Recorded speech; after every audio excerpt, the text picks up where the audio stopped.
apprends à faire des probabilités avec un jeu de cartes. Quelles que soient les études que vous êtes en train de faire, vous allez forcément à un moment donné dans votre vie faire des probabilités. Et généralement, les premiers exemples, on vous les fait à partir d'un jeu de cartes.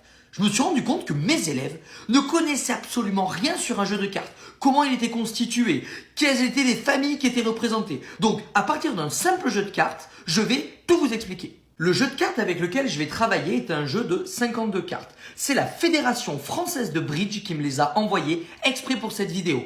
Et en fait, un jeu de bridge, c'est exactement les jeux de 52 cartes avec lesquels vous jouez au Cums, au président, à tous ces jeux de notre âge.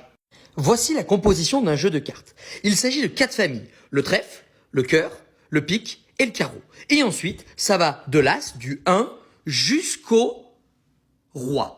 En passant donc par le 1, le 2, le 3, le 4, le 5, le 6, le 7, le 8, le 9, le 10, le valet, la dame et le roi. Sachant que là, je vous ai mis le 1 ici, mais l'as bat le roi, on pourrait mettre les as ici. Donc ici, j'ai 52 cartes. Les gars, commencez pas à tricher, pas de joker. À partir de ce jeu, on peut faire des probabilités très simples.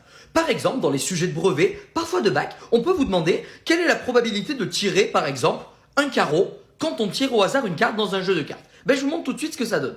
Mon paquet de cartes est composé de 52 cartes. Ce qui veut dire que l'univers de mon expérience où je tire une carte, c'est-à-dire toutes les possibilités, sont composées de ces 52 cartes. Si j'ai envie de tirer un carreau, je n'ai qu'à compter en fait le nombre de carreaux qu'il y a. Ici, il y a 13 carreaux. C'est le nombre d'issues favorables à cette expérience. Je vais faire donc 13 divisé par 52. Et étant donné que 13 divisé par 52 est égal à un quart, je peux conclure que la probabilité d'obtenir un carreau, c'est tout simplement un quart. Parfois, on peut me demander par exemple de calculer la probabilité de tirer un valet.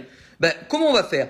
Si j'ai étalé mes cartes comme ça, je vais prendre les valets. J'en ai un ici, j'en ai un deuxième ici, j'en ai un troisième ici, et enfin, j'en ai un quatrième ici. Je me rends donc compte que sur mes 52 cartes, j'ai 4 valets.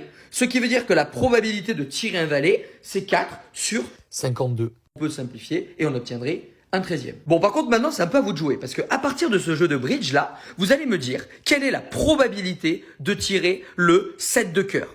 7 de cœur, sa probabilité d'être tiré dans un paquet de 52 cartes, vous mettez la réponse dans les commentaires.